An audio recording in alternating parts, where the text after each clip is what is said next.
El Señor esté con y ustedes. con su espíritu. Proclamación de la buena nueva de nuestro Señor Jesucristo, según San Juan. Gloria a ti, Señor. En aquel tiempo Jesús dijo a sus discípulos: Me voy ya, me voy ya al que me envió, y ninguno de ustedes me pregunta: ¿a dónde vas? Es que su corazón se ha llenado de tristeza porque les he dicho estas cosas. Sin embargo, es cierto lo que les digo: les conviene que me vaya, porque si no me voy, no vendrá a ustedes el Paráclito. En cambio, si me voy, yo se los enviaré.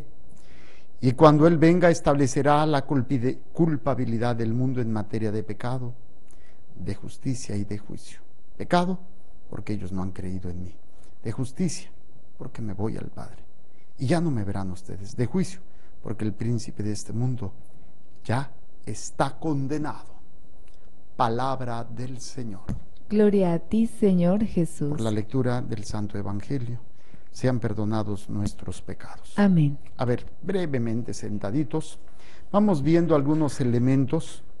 El lunes, que acaba de pasar, meditamos un elemento muy interesante que quiero compartir con ustedes. ¿Cuál elemento? Fíjense, hablábamos de la verdad, hablábamos de este elemento fundamental cuando Pablo, en este planteamiento, nos hacía ver, bueno, perdón, no Pablo, Jesús nos hablaba de que iba a mandar el Espíritu o el Paráclito, ¿sí? El Espíritu de la verdad que procede del Padre, que va a dar testimonio.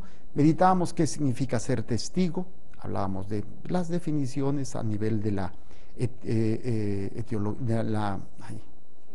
etimología de la palabra y las diferentes versiones lingüísticas que hay para el origen de esta palabra, pero de alguna manera lo interesante aquí es cómo había niveles de ser testigo. El que es chismoso nada más ve e inventa, el que puede estar participando de eso, pero aún así no puede ver completamente porque no ve el corazón, el que participa de algo le afecta, pero le afecta para mal y se queda todo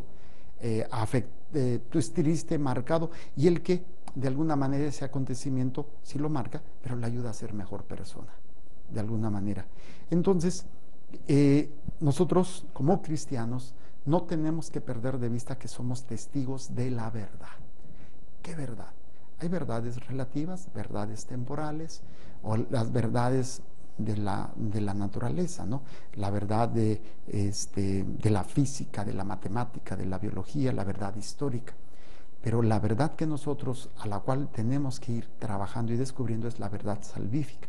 O sea, lo que Cristo ha hecho por mí y a dónde me quiere llevar. Y solamente si tengo el Espíritu de Cristo, el Espíritu Santo, podré ir viendo esa verdad. Hay cosas, decía, les compartía, hay elementos que ya son bien claros, bien pues fuertes, y que son como las piedras firmes en el río, que puedes pisar ahí, no te caes.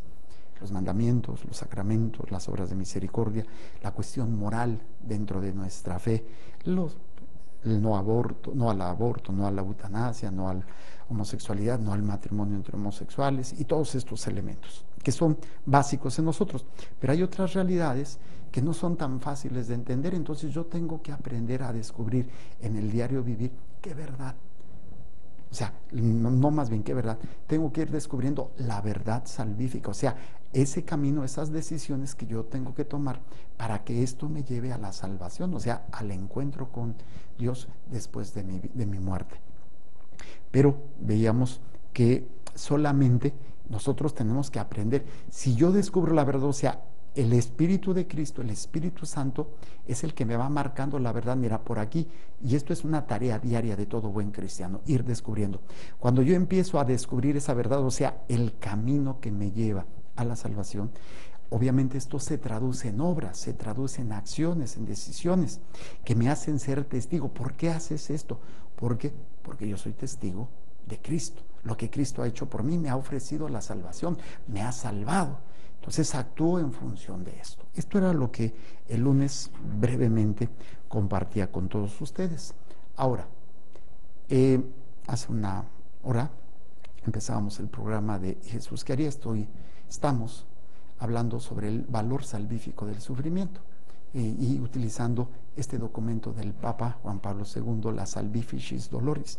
Y veíamos, estamos ya en el número 20, y veíamos cómo en el sufrimiento ha sido redimido por Cristo. Porque el sufrimiento es algo pues, que no fácilmente se entiende y mucho menos se soporta o se enfrenta. Salimos corriendo o buscamos soluciones prácticas. Y en este sentido, cuando yo me uno al sufrimiento de Cristo, en mi sufrimiento, porque lo veo desde la fe en la resurrección, la fe en el sufrimiento redentor de Cristo, lo que Cristo quiso vivir en su cruz por mí, para rescatarme. Entonces mi propio sufrimiento ya no es un círculo que me está haciendo vueltas y que me lleva a caer en una depresión, en una tristeza, en un sinsentido, que llega uno a estar así todo estresado, y por qué a mí, y por qué esto, y si yo estoy haciendo bien, pero por qué Dios permite esto, y hacemos un drama, hacemos, no sé, nos ponemos en una actitud de mártires o de enojados, nos enojamos con Dios y cuestionamos a Dios.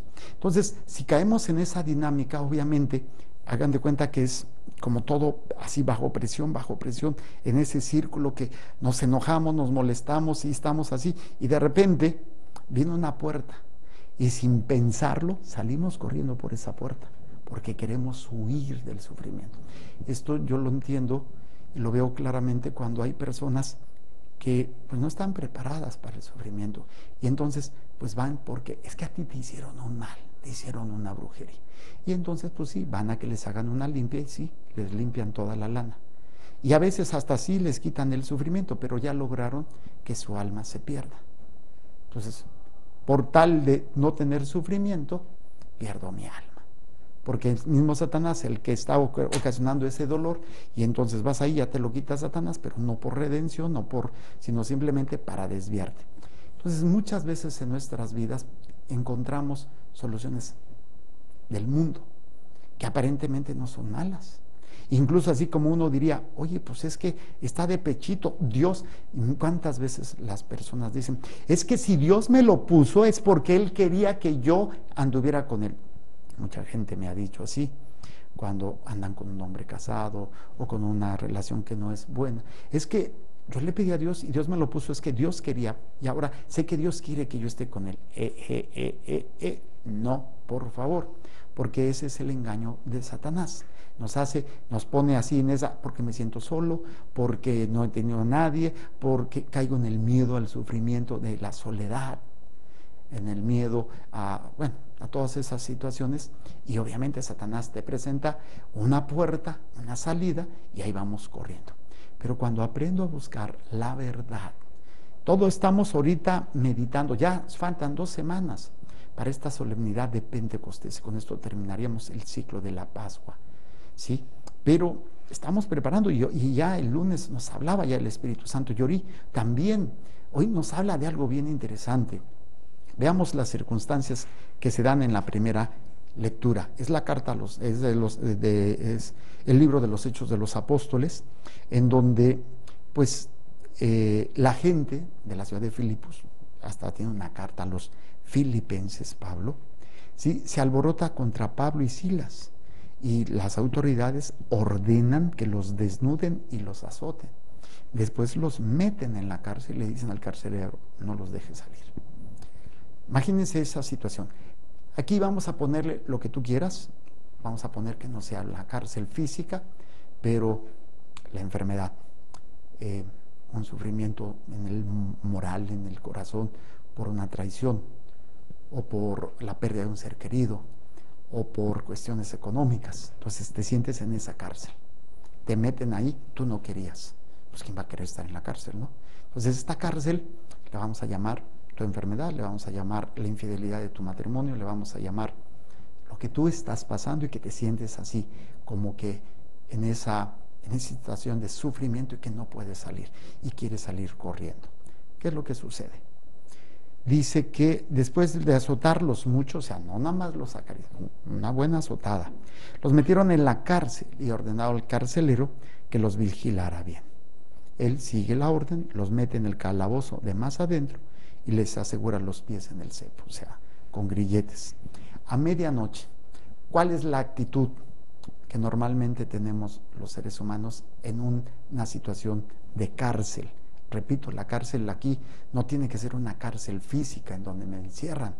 Ahorita muchos sí a lo mejor están en la cárcel, nos están oyendo, pero hay otros que no están en una cárcel física, pero sí en la cárcel del sufrimiento, que no encuentran sentido, de la tristeza, de la soledad, de la depresión, de la enfermedad, y se sienten así, quieren salir corriendo, y muchos buscan la manera de salir de esa realidad.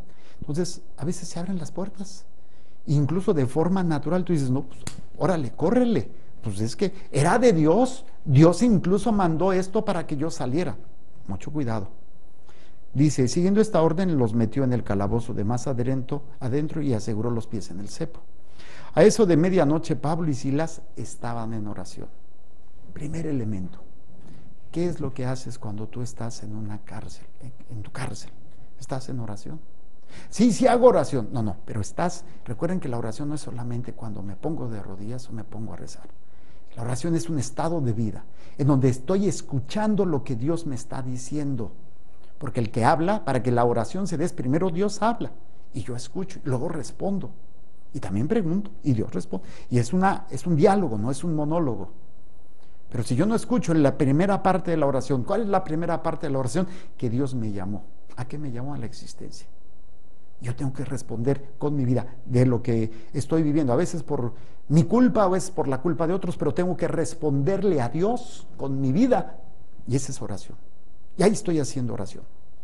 Pero obviamente hay también en ese momento en donde me pongo a alabar a Dios o me pongo a rezar el rosario, lo que sea. Estaban en oración, no estaban quejándose, no estaban sintiendo lástima de sí mismos, no estaban ahí, mira, es que me duele, ay, pero ¿por qué a mí si estábamos haciendo un bien? Pero ¿por qué Dios permite esto? No, ellos estaban en oración cantando himnos al Señor. O sea, ¿cuál es mi actitud ante la cárcel? ¿Cuál es mi actitud ante el sufrimiento, ante la injusticia?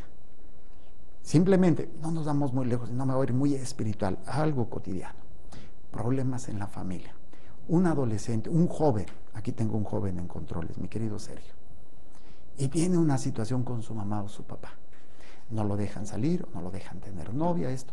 Y entonces, ¿qué hace? Chale, empieza a renegar, a patalear, a enojarse, a mentar madres, a mentar padres, a quejarse con medio mundo. Es que mi papá no me entiende, es que mi mamá ya no los aguanto. No estoy diciendo que lo haga, estoy hablando en una suposición, ¿sí? Y pues obviamente, en lugar de estar en oración y cantando himnos, o sea, en una actitud de diálogo, de escucha. ¿Qué es lo que quiere el Señor? Que yo escuche en esa realidad. Pero si yo me concentro más en lo que estoy sufriendo, si yo me concentro más en lo que a mí me duele, si yo me concentro más en verme como víctima, no escucho a Dios. Y por más que tú quieras escuchar a Dios, tu grito es tan fuerte que opacas lo que Dios te quiere decir. Porque Dios no grita, Dios te habla. Pero tú gritas, entonces, y repito, te pones como ese centro, y pues, entonces, ¿cuál es la actitud ante esa cárcel? Oración. Dios en su momento hablará, Dios en su momento te irá diciendo, lo que yo les decía del lunes, ¿no? De cómo dentro de mí el Espíritu Santo me va a guiar a la verdad. ¿Qué verdad? O sea, este discernimiento, estoy viviendo esto, ¿qué tengo que hacer? O sea, voy a buscar la verdad en esta realidad, en esta situación de cárcel, de mi enfermedad, de la traición de mi pareja, de la pérdida del trabajo. ¿Qué verdad salvífica tengo que encontrar aquí? Para que la decisión que yo tome no sea guiado por mi miedo, no sea guiado porque estoy en una presión completa y entonces se me abre una puerta y salgo huyendo.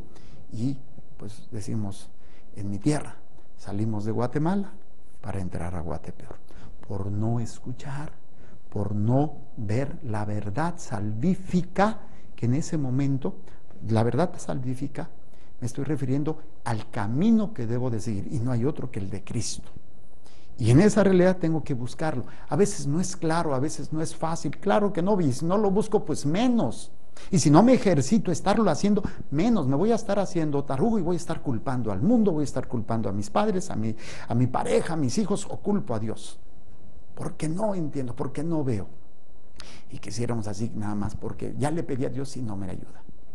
Dios contesta, Dios habla. Pero, repito, ¿qué es lo que hace Pablo en su cárcel con Silas? En oración y alabando a Dios. Y lo interesante, están escuchando otros que están en sus mismas circunstancias. También están en la cárcel. Entonces, ya es otro elemento, como muchas veces ahí Pablo está descubriendo cómo desde su realidad está permitiendo que esa situación se convierta en verdad salvífica para los que están escuchando. No todos responden, no todos responden. Y aquí lo curioso es que el que supuestamente era libre es el que estaba en la cárcel. Y los que estaban en la cárcel física estaban libres. O sea, el carcelero y Pablo y Silas. Entonces dice, los otros presos los escuchaban. De pronto sobrevino un temblor tan violento que se sacudieron los cimientos de la cárcel, las puertas se abrieron de golpe y todos se les soltaron las cadenas. Esto es de Dios, córrele, pero ¿para qué te esperas, compadre? Húyele, órale. Y todos mentalmente, la lógica sería, estoy en la cárcel, estoy por hacer las cosas de Dios, me golpearon, me maltrataron, estoy adolorido. Si yo me centro en mi dolor, si yo me centro en mí, y estoy pensando cómo sufro y estoy pensando esto, pues obviamente, pues de repente viene un fenómeno natural, como es un terremoto, se abren las puertas, se caen las cadenas, es que Dios quiere que salgamos huyendo. Patitas, ¿para qué te quiero? Húyele. Eso es lo lógico. Pero Pablo aprende a escuchar la verdad salvífica y no sale corriendo, no sale huyendo. Qué difícil es. Y esto obviamente, pues si no sé leer, pues va a ser difícil. No, pues padre, obviamente estamos hablando de que Pablo fue aprendiendo poco a poco. No crean que de la noche a la mañana ya llegó, soy Juan Camaney, incluso me lo mandaron a la banca por 3 años, cuando estaba predicando, y pues no, vete a tu tierra, ándale. Ya después lo mandan llamar, uno de los, creo que fue Bernabé, fue a buscarlo, y empiezan, y luego se separaron de Bernabé, y él siguió con Silas, y luego con otros, y bueno, pero es un proceso, y esto va a depender de cada uno, va a depender que realmente estés buscando la verdad que el Espíritu Santo te va a ir mostrando en tu enfermedad, en tu dolor, en tu tristeza, en lo que estás pasando, o simplemente te vas a entrar, pobrecito de mí, cómo sufro, cómo me duele. Y lo primero que hacemos es estar hablando a los demás, ay, esto, ay, aquello. Ya se me está acabando el tiempo y todavía no termino, ¿verdad? Bueno, ¿qué es lo que sucede?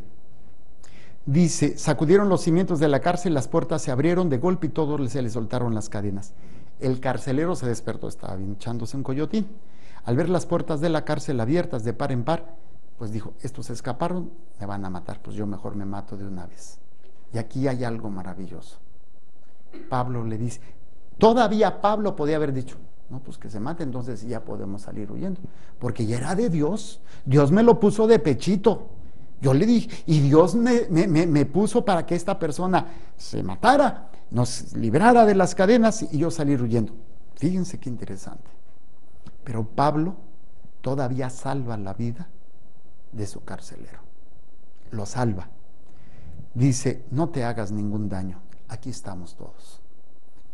Entonces, ¿cuál es la verdad salvífica aquí? Esa alma que se convierte, y él junto con toda su familia. Y ahí se logró la salvación para esa familia. Pero cuando estoy centrado en mí, no veo más que mi dolor, no veo más que mi sufrimiento, no veo más que lo que yo quiero, siento, me parece, y las puertas que el mundo me presenta, como la eutanasia, como, pues es que si ya no estoy feliz en mi matrimonio, pues ¿para qué estoy batallando? No, hombre, consíguete otro porque este ya ni picha, ni cacha, ni deja batear. Y entonces se precipitó hacia adentro el carcelero y temblando se arrojó a los pies de Pablo y Silas. La pregunta hermosa que me encanta. ¿Qué debo hacer para salvarme? Espérate, ¿cómo salvarme? ¿Quién estaba en la cárcel? ¿Quién era libre? ¿Por qué le dice para salvarme? Fíjense, la verdad salvífica. Pablo estaba en la cárcel y el carcelero estaba libre. Pero ¿quién era el esclavo? Y como Pablo desde su cárcel logra salvar al que estaba libre, entre comillas. Este hombre alcanza a ver en esa hambre. El domingo yo hablaba de cuando se acercan a Pedro. ¿Qué es a Pedro? Se acercan, déjenme checo, porque ya me hice, sí, Pedro, cuando Cornelio, o sea, Cornelio se postra ante Pedro. ¿Y qué significaba postrarse ante Pedro? Cornelio tiene hambre de Dios. Tenemos hambre de Dios.